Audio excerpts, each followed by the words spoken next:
Welcome to the Prep Pigskin Report podcast, hosted by Papa Pig himself, Paul Rudy.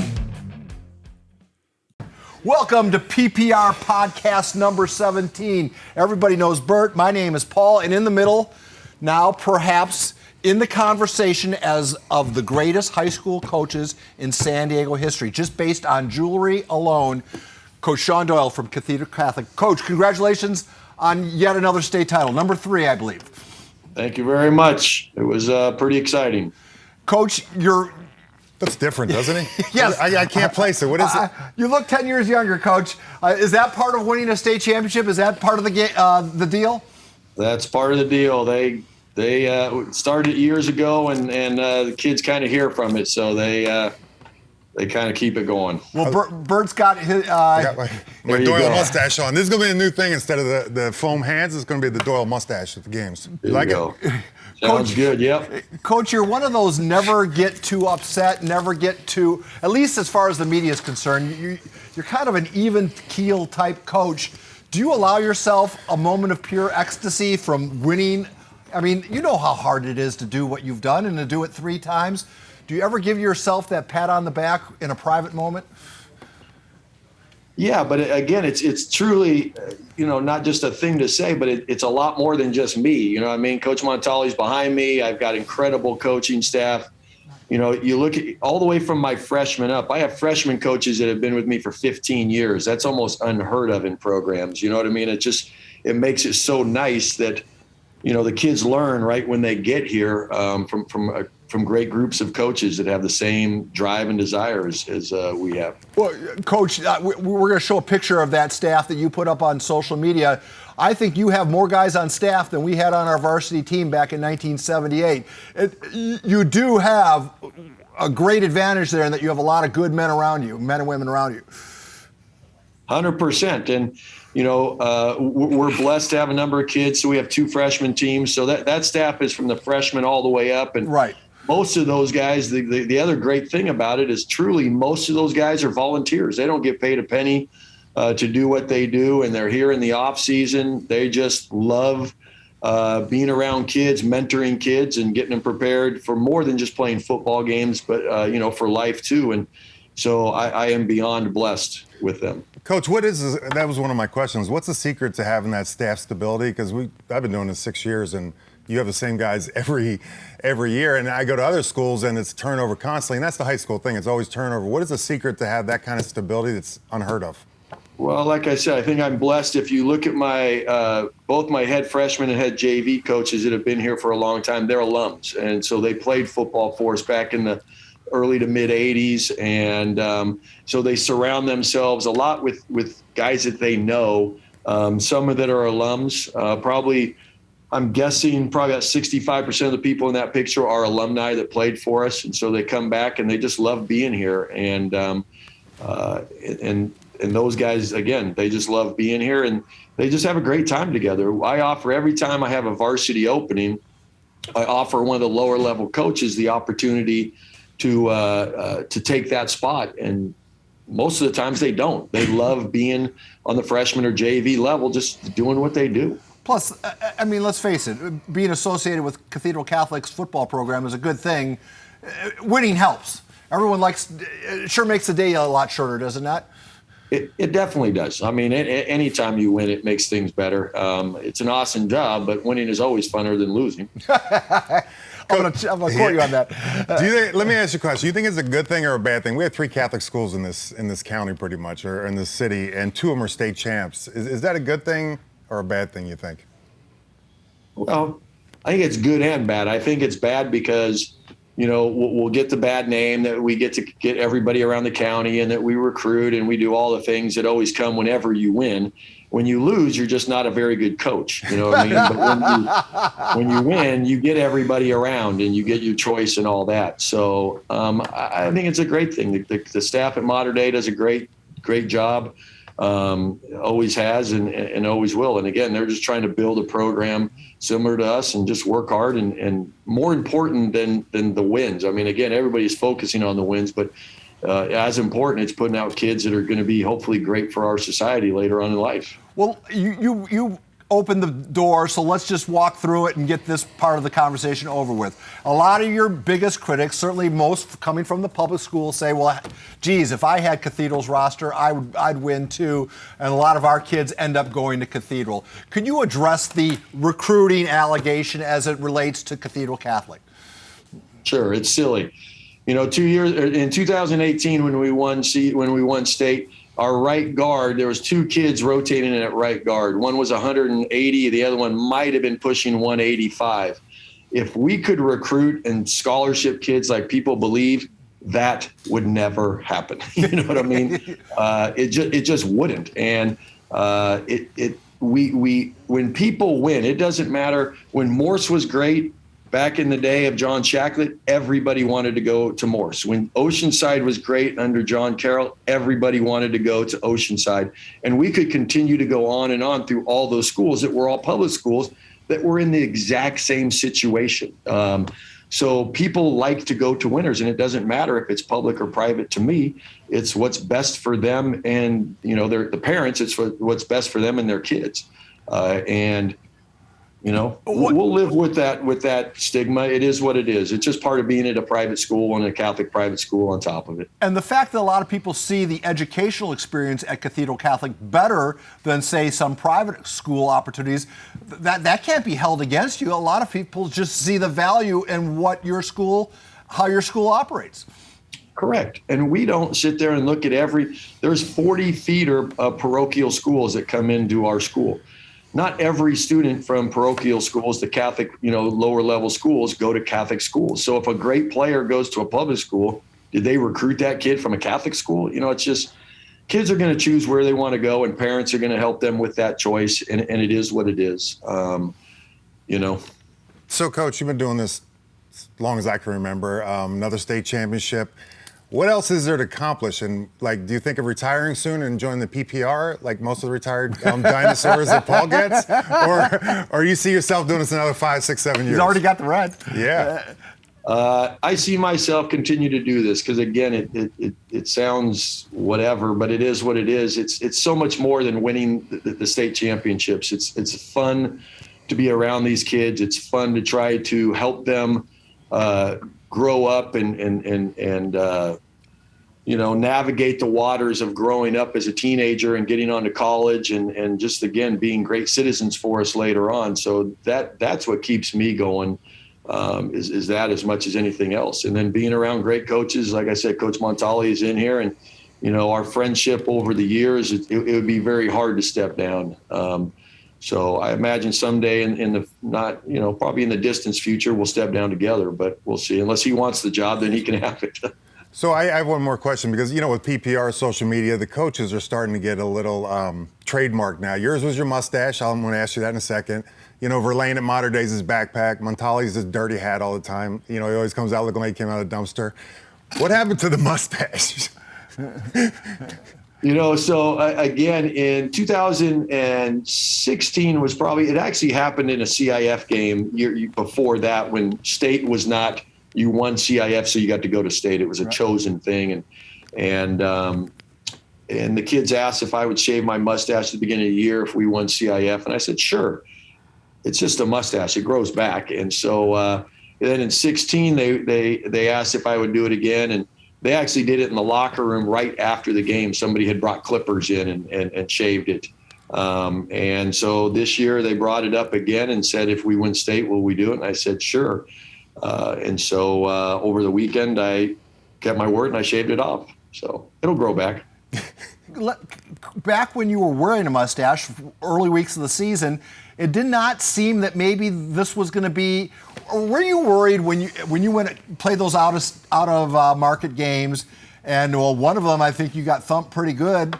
Were you concerned about how the trajectory of this team, or did you always know that you were sitting on a really good football team? It was just a matter of gelling.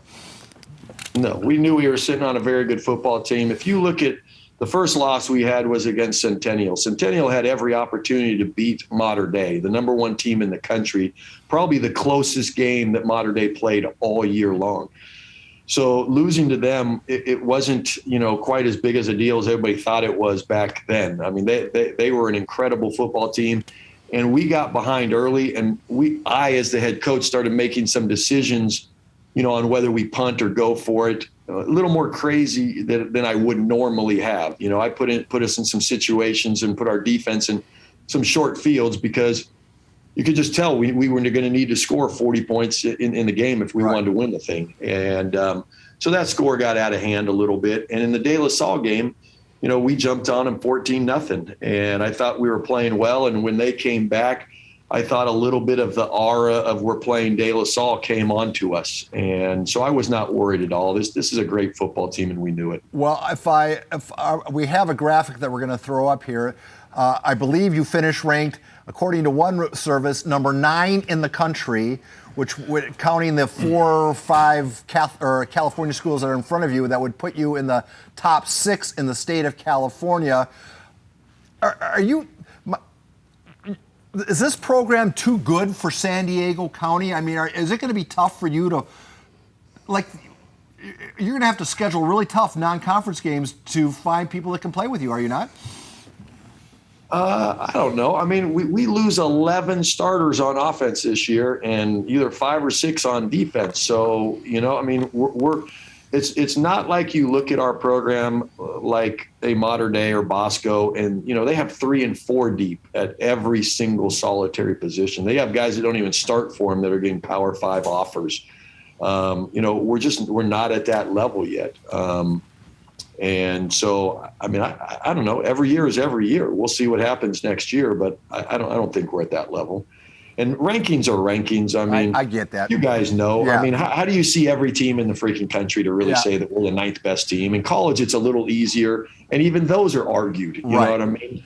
But they're on TV all the time. It's still a sexy thing to put in the scrapbook, though. I mean, heck yeah, it's great. These kids work their tail off to earn that, and it's something they'll always be able to say. They ended the season number 9 in the country. So, yeah, that's cool. Hey, you've had a litany of great running backs. How does Lucky Sutton stack up to the running backs you've coached so far? He is right up there with the top guys. He's actually sitting in here right now, too. So I can't say too many good things about him. Don't let it go to his head.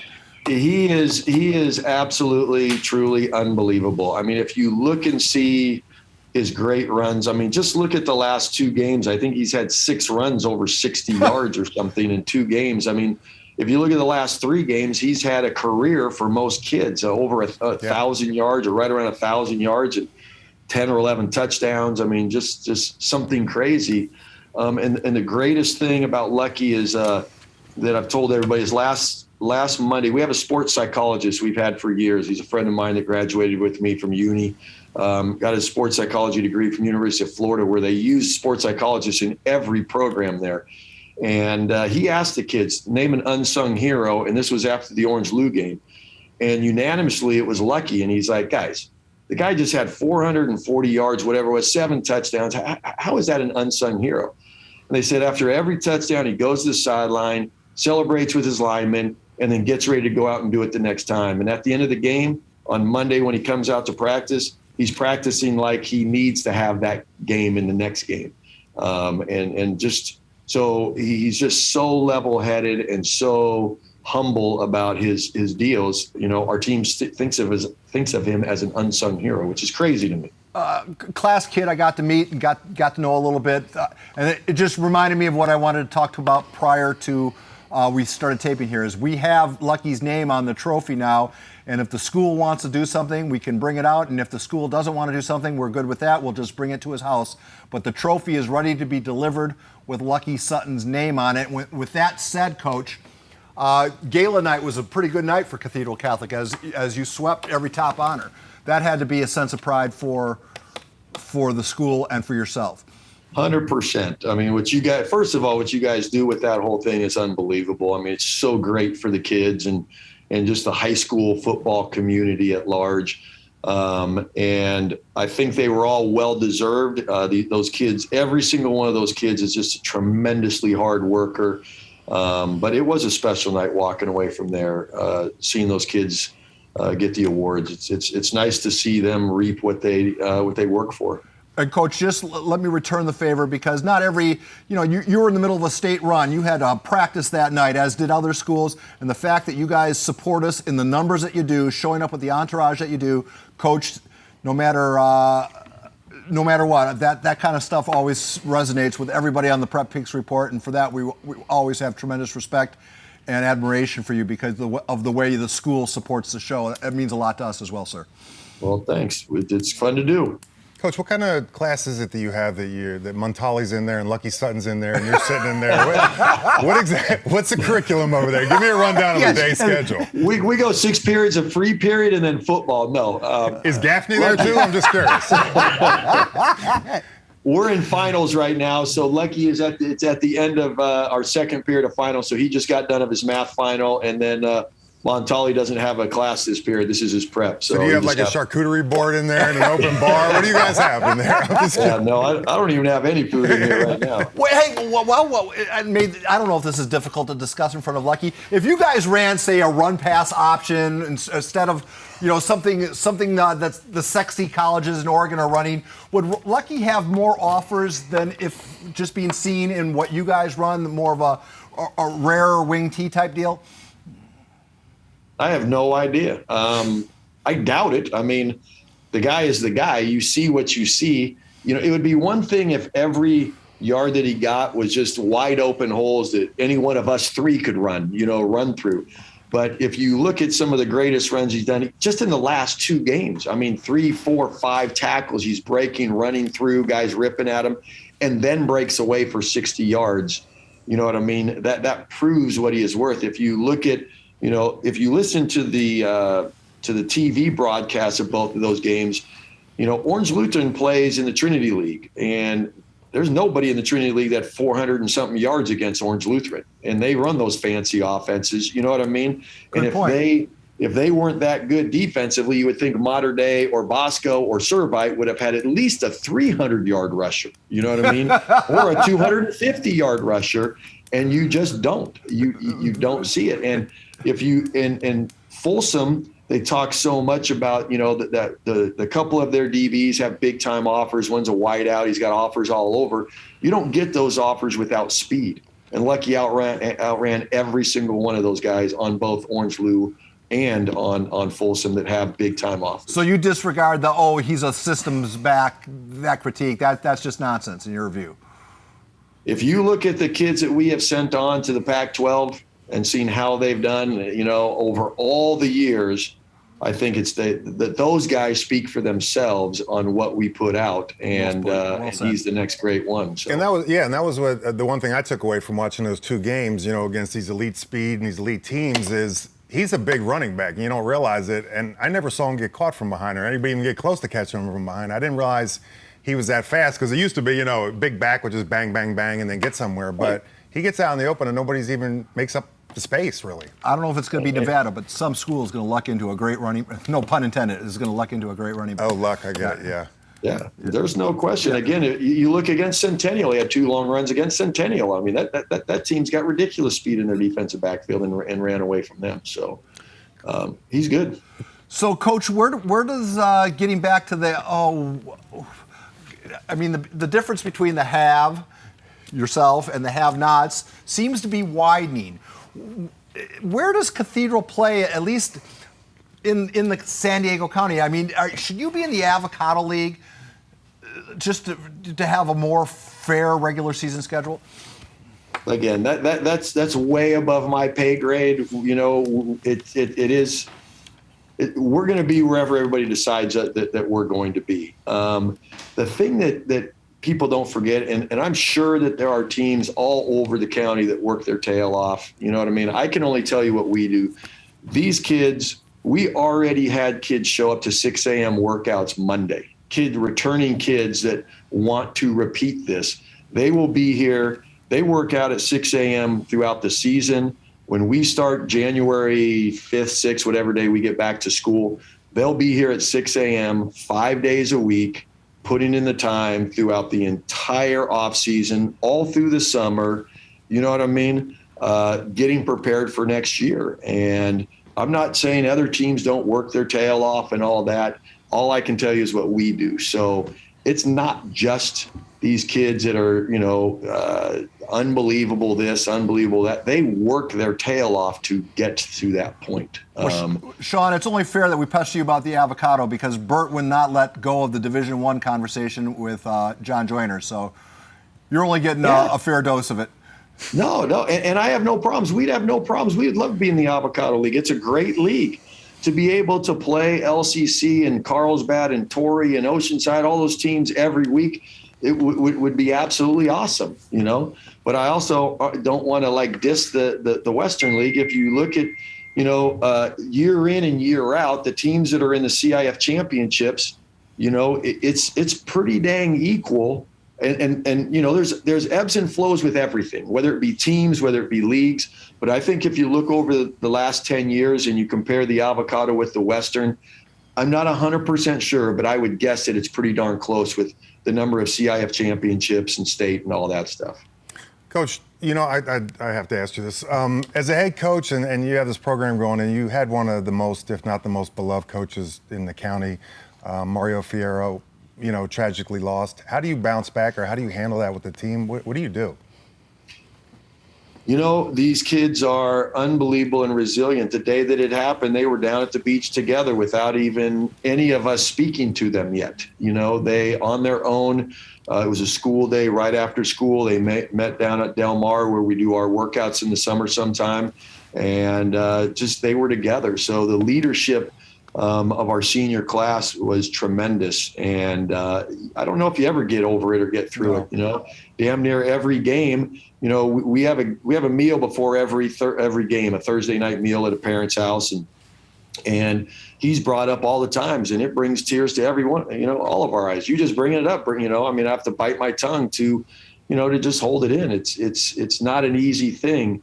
But, adversity brings out greatness, in my opinion. And, the other thing, that is lost sometimes, these kids, not only did they lose a coach, but then in the spring they lose a player and, a fellow player of theirs that would have been a senior with them this year. So, to overcome that and make that adversity the driving force behind why they want to be great, why they don't want to miss a workout, a meeting, or whatever, is tremendous on their part, as much on their part and their leadership as on us, because we're still trying to figure it out.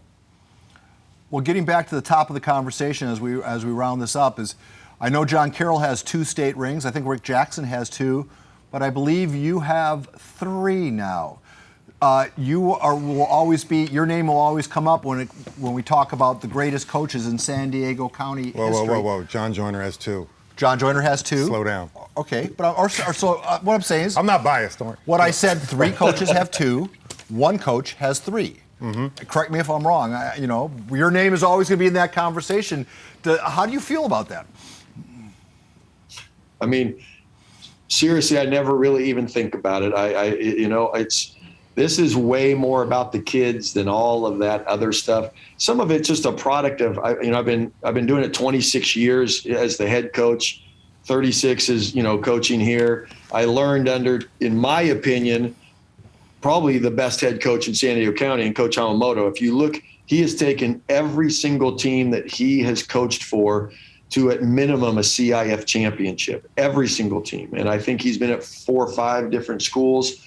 And so, both John and I learned everything we know from his on just how to prepare, how to get ready, how to do things, and then put our own twists on it. And when you're at a place long enough, you get to build a program. All those coaches I talked about earlier, John Carroll, John Shacklett, Ed Burke, if you look at the longevity that they had at the schools that they were at and how they made them great, I think that leads into as much as anything else that we've talked about today. You get to establish a program and it becomes of what it is. I think that's the greatest hardship before high school football right now, is that you don't have as many of those where guys become part of the fabric of the school and they become more than a football coach. They're a second father to every student athlete. And I think we're seeing too much turnover in the high school ranks. That we're losing some of that. I think that's right. I don't know how you fix that.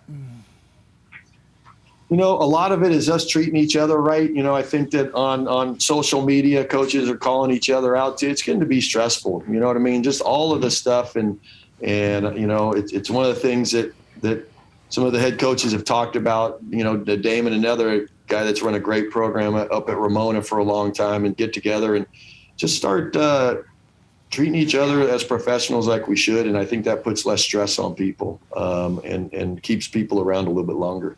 I agree with you on that, but I mean, Damon, you know, he probably would talk, but they don't have reception up in Ramona, so he can't tweet anything. So, but I agree with you on that. I can't imagine my high school coach at the time, like, being on social media talking trash to another high school coach. It's baffling to me. I mean, the kids I get, absolutely, the kids I get, but when the coaches do it, it's a little strange, yeah. Yeah, no, and the kids do it because the coaches do it, you know, unfortunately. Yeah. So we got to get better at it. Well, Coach, what does a coach do as we wrap this up? Last question. How much time do you allow yourself to celebrate this, or are you already done celebrating a state title? No, I mean, it'll always be part of who I am, and you know, the celebration is, it'll go on. I mean, we'll get together as a whole coaching staff in a couple weeks here, but you know, come January when we get back, it's time to get to work on next year. That doesn't mean we still don't celebrate this championship. I mean, it will always be part of who we are. I don't believe that, you know, you got to finish one thing to get the other one going. You know, we can celebrate this championship for a while and then get going on next year. But, you know, we don't keep living it. We're not putting next year's team in, you know, on this thing. Well, you know, 2021 won it, so 2022's got to win it. They're their own team. You know, they've got to do their thing. So when you guys celebrate as a staff and get together, do you have to get like a wedding hall or something like cute? I mean, there's like 100 of you. How do you all fit in one spot? It's certainly too much. We go to Montali's house. He's got the big house. The mansion, yeah. The big bucks. So you couldn't go to Applebee's or anything like that with your staff? You couldn't fit in there. All right, so concludes podcast number 17. Coach Doyle, thank you very much.